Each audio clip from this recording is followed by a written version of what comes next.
So yeah, moving on then to our sort of last segment then, fellas. So people that are still pushing their invite, is it 500 over there for you guys? 550. 550. So let's say for the people over there that are in that sort of 490, 500 range, and then anyone over here that's in the 290 to 300 range. Obviously, they've got a last few events now. Obviously, we haven't got any regionals apart from. We might have one regionals. I'm not sure if it counts for this season or next season. Obviously, you guys over there have your IC, which is super handy. So, any advice to those people still looking to close out their invites, Rudy? I think that if you need like a couple points to win the event, not to just a couple points to get your invite, just play the consistent deck you know. Play what you know. Play your roots. Play the pet deck that you have. You're not gonna make misplays with the deck that you know. So bring that 100% of the time. But if you do need a lot of points, go super greedy and play something that like Blissey. No, not like Blissey, but Keep the invite down on coin but flips, you brave man, you. you know, something that you can take to win the event, like I don't know, Ultra Mally. That's a good deck. Hey, hey. Okay, I'm a fan, and my ears are pricked up already. I love me a bit of Mally me. Kirk, same question to you. Any sort of advice or picks for players that are still looking to close out those last few points? Yeah, just give me 1 second, please. Yeah, carry on. We'll talk a little bit about Mally, in all honesty, because that's a deck that I thought has such a big uptick now. Like on paper, right, trading up well, good matchups, and so consistent. Like you said, like if I had to close out my invite, I'd be going with Mally. I reckon, just because I played it a lot. I wouldn't really misplay much, just like you said, really, and it's got decent matchups across the board. You good to go now, Kirk? Or Yeah, I'm good. Okay, yeah. Apologies. Good. So again, agree with Rudy 100%. If you're 50 points away, just need that 256 or 128 or whatever have you. Reshizard, probably a great choice if you've been on that since that came out and really started rolling. Honestly, if you've been on Pikarom since it came out, probably not a bad choice. Old Reliable is the key here.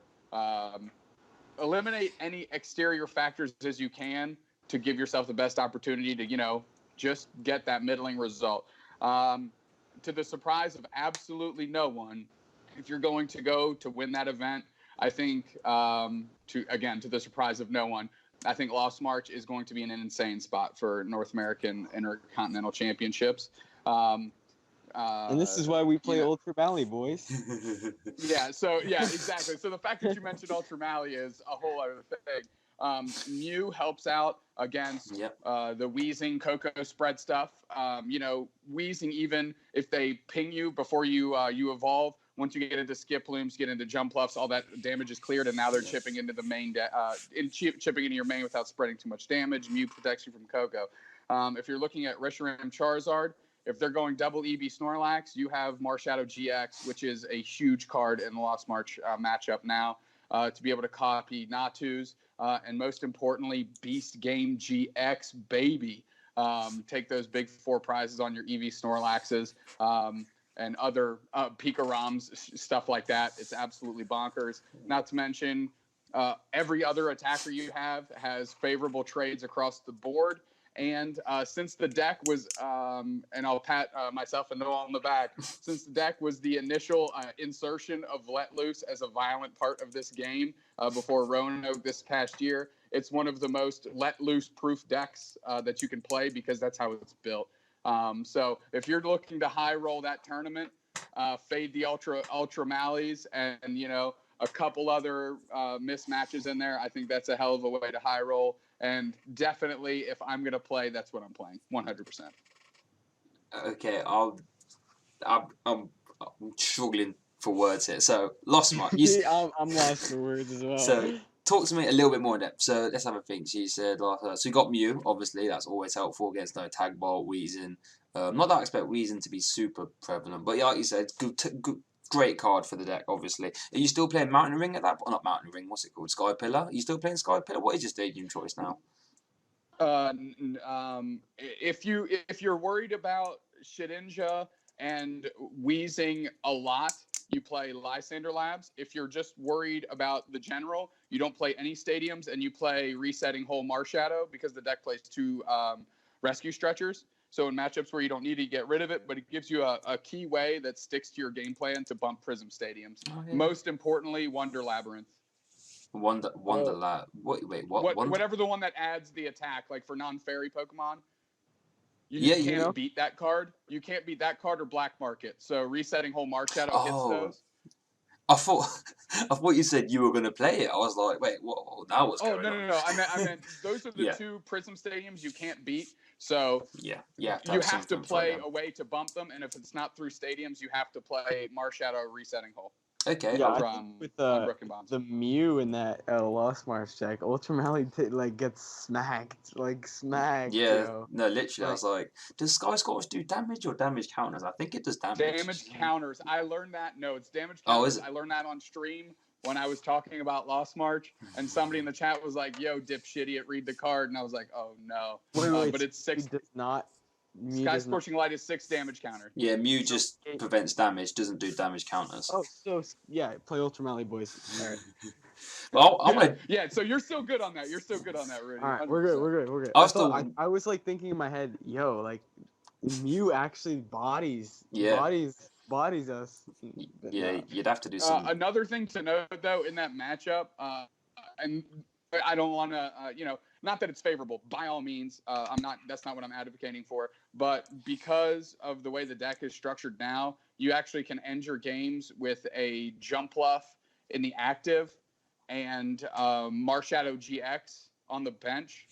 And if you do that when they're at 3 prizes, they either have to price themselves into Ultra Necrozma to try and knock out your Marshadow GX to even out the prize trade. Then you can, bench an Atu, whatever, and follow up on a KO. Or if they do commit to the Sky Scorching Light for not the game, Marshadow GX survives that, and that's your step up to hit in with. So there are ways to I don't want to say checkmate your opponent, but make it harder for your opponent to checkmate you. So I think the deck has a lot of legs. I think it's been off the radar for a long time. I don't think people are giving it the respect that it deserves through all the changes that it's gone through. So, and Beast Game GX being able to turn 1 Marshadow GX, Beast Game GX Azorua for 100 damage and 2 prizes. You don't even care that you're giving up 3 prizes if they ever cut through your Buzzmosa, because by then you're swinging back the prize trade with your single prizers. So, or not the Buzzmosa, excuse me, Marshadow GX. By then you're swinging back in with your single prizers, but you already took 2 to start. Yeah. Which is actually, if you think about how Blacephalon tries to keep parity with Lost March, is by burst GXing that first turn, right? To get ahead of 1 prize and then try and keep up with you throughout the game. It's the same exact theory moning there by taking the 1-hit knockout on fighting weak Pokemon. Or grass weak Pokemon if people are playing with Magquag and all the other silly shit. Wow. So is there any other uses for Beast Game? I guess if you tap a Pikarom, I don't know, 100, you can just finish it off with a Beast Game as well with Marshadow, right? I mean, something I've done more than I care to admit is hit into a Pikarom with any Lost March attacker, and then Ultra Ball away Beast, Buzzmosa, step up with Marshadow GX because your Jumpluffs have free retreat, so you get to snipe them out, and then you just hit them for 100. And the way Night March math works out, you can usually get 7 Pokemon in your first couple turns, and then 100 is just easy. And then you just took 4 prizes against Pikarom. Who gives a shit if they double knock you out after that? What do they have set up to cut through your Buzzmosa, your Marshadow, or whatever that's going to keel that back up? So there's a lot of cool plays you can do with that. That's absolutely crazy. I didn't even realize that. I have no words. Couldn't you just imagine? Quick shout out to my social media at Dube Snacks. Check it out. I'm posting the list there. There we go. Because this is something I have to see. I think a lot of people just even forgot about Lost March. I even think it's got all these pieces. Like I said, Mew's obviously super good. But then, could you imagine being that Pokemon player, just leaving that Pokemon match thinking, nah, it's fine. And then you just see him Ultra Ball away, thinking, you're like, wait, hang on, what's that doing in there? And then bench the Marshadow, you're like, oh no. Well, also, the amount of times, Lost March, mid-game hits for 200, 220 against GXs is incredibly common. you know, because you haven't gotten just over the hump yet, and be able to step up with Buzzmos and just hit 50 and with Beast Game and just take 4 prizes that way, or clean up a Zoroark that you only hit for 200, Beast Game, take 3 prizes. Like, it's just nuts. It's so strong. It's so incredibly strong. That's crazy. It's so incredibly strong because of the numbers that Lost March can hit. So it's like, it's a great mid-game transitional piece too, just to clean something up, you know, 50 short, whatever. It's awesome. Definitely worth people's time if you're willing to put it in, I think. Whatever.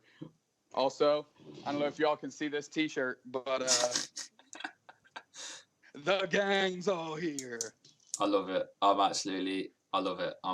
If I just lost much. Lost for words. I know, yeah. I might get myself a Magic Madhouse now and buy this stuff in for the weekend. Oh my life. I literally just sold all my Lost March stuff, by the way, so maybe time to buy that back. Yeah, that sounds Hey, no worries, bud. You buy the whole deck, it only costs whole deck minimum rarity $6, buddy. No, I literally sold like all my Lost March cards for like $8. That's what I'm saying. People talking about what's the new budget deck, baby. It's Lost March, 100%. Like, I think I bought a full art Buzzmosa for $4, and that's the most expensive card in there. Let's get it. That's insane. That's incredible. I love it. I'm sold. So that's the hot picks there moving forward. I love it. Ultra Mally and Lost March. This is crazy. I love it. I'm loving life right now. That's some good quality content right there. Cheers!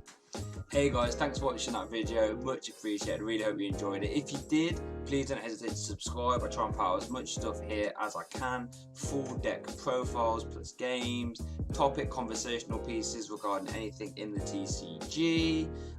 Check out my Twitter, check out my Facebook. That's where you get most of the updates, sort of see what's going on behind the scenes, all that good stuff. Also check out the SoundCloud for the full bi-weekly podcast. If you're interested, if you like the conversational pieces, go check that out. But yeah, thank you so much for watching, and I hope you have a good day.